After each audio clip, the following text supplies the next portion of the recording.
Again, a very Ritter welcome to all of you who have joined us here in our gymnasium as one family, one Catholic school community here on the west side. I want to thank Father Larry for his beautiful introduction to our Mass today. Also want to thank all of the people who have helped put this together and who have participated, our servers, readers, singers. I want to thank Emma in a special way. What a beautiful reading that she did. Probably the best reading that's ever been done here in our gym. So thank you for that, Emma. Very good. Again, welcome to all of you. This is a great day for celebration for us, even if it is a little bit warm with a few extra bodies in here. I want to start by asking a question. How many of you have seen the movie Home Alone? Raise your hand. Okay, you can put them down. Very good. I always think I'm getting old, so I don't know. Like maybe sometimes I think people have seen a movie and they're all like, what? I've never heard of it. So wanted to check to make sure. So you've seen it, most of you. It's one of my favorites.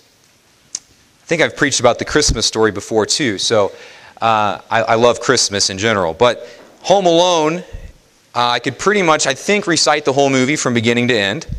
And one of the lines, I guess, that jumped out at me, and it might seem kind of strange at first, but I hope to kind of explain it, why. When I was reading this reading and thinking about Catholic schools, you'll remember there are the two bad guys, right, that are trying to break into the house.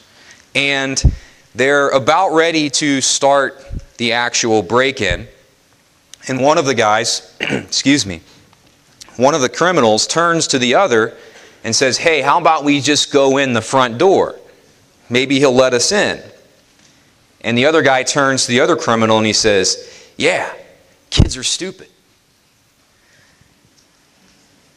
What does that have to do with this? I think there's a point, and I want to share it with you. Kids are stupid. Kids are stupid. I don't think that. But I think sometimes people out there, like that criminal, Harry, think that kids are stupid. And I don't agree with that, obviously. That line, kids are stupid, was ringing in my ears as I was thinking about this Mass and Catholic Schools Week from Home Alone. Kids are stupid. St. Michael, St. Gabriel, and Cardinal Ritter, if you look around, our school community is growing. Even in the midst of difficult economic times, our community continues to grow and people continue to choose this community to receive Catholic education. Now you probably don't hear it because you don't go to other schools very often or other Catholic schools or talk to other administrators or other priests, but I do. And there's a buzz in the Archdiocese about all of you and what's going on at our schools. There's a buzz about this place. And people are excited inside and out about what's going on here. And more people are choosing to be a part of this. And I think one of the things that sets Catholic schools in general, but in a special way, I can say this because I'm here and working with all of you, and I know that it's a special part of Ritter, is that because we, in a very special way, do not think kids are stupid. But in fact, we think that you have everything that you need with some help from us, but you have everything that you need right now to be a saint. And that you can handle going deeper. That you don't need Nickelodeon news to understand what's going on in the world. That you're smart enough and intelligent enough and have the capacity to grasp deeper truths. And to look around the world and analyze it and think critically and engage it with each other, with your teachers, in Mass, with all of the things that we put upon you. We hold the bar high because we don't think that you're stupid. In fact, we think that you have what it takes to be a saint, not when you're 30, not when you're 40, but today.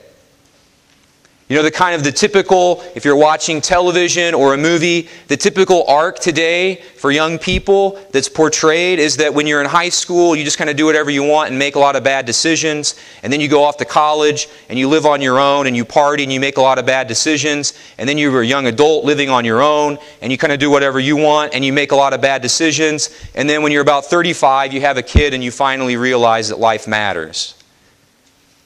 And that's kind of movies, television, that's what's portrayed. We don't think that. We hold you to a higher standard. We believe that you're smart, that you're able to process the world, that you're able to understand and grasp the deeper truths of life. And we expect that of you, and you meet our expectations constantly. You walk into other schools sometimes, and maybe because they're not allowed to by law or whatever, you get the sense that they'll say things like, you know, don't do drugs because they're bad. Well, we think that you understand that you are created in the image and likeness of God, and that you can understand that you are made in that image and likeness, and that doing things and making decisions like that is an assault on your own dignity. Instead of saying, as some schools either have to or choose to, save yourself for marriage so you don't get pregnant. We think that you can understand the idea that other people are created in the image and likeness of God, and that it is wrong to use them for your own selfish interests. Instead of banging bongo drums and saying, save the earth, we think you can understand that God gave us the earth to use as stewards, and that to be selfish with resources is a sin against our brothers and sisters everywhere, and that it is an offense to God. Instead of just saying they're just kids, we'll keep it simple. We'll give them the 2-year-old version of history. Again, we teach you to think critically, to go deeper into history, examine the facts, and to use your brain. Many in power, whether it's in schools or elsewhere today, think that kids are stupid. We do not. We believe that you are capable of greatness, but ultimately it doesn't matter what we think. All that matters is whether you think you can achieve that, or if you believe in the lie that you are stupid. In today's gospel, we see what happens when sin becomes part of our life. Sin drives the pigs straight down the hill into the water, where they kill themselves. Sin, all sin, ultimately leads to madness and insanity. We think you are smart enough to figure that out and to live your life differently. Thanks be to God that this school and other schools like it still exist, where we can hold you to a higher standard for your own sake and for the sake of the world. We need you, and it is for your own good to pursue a life of sainthood.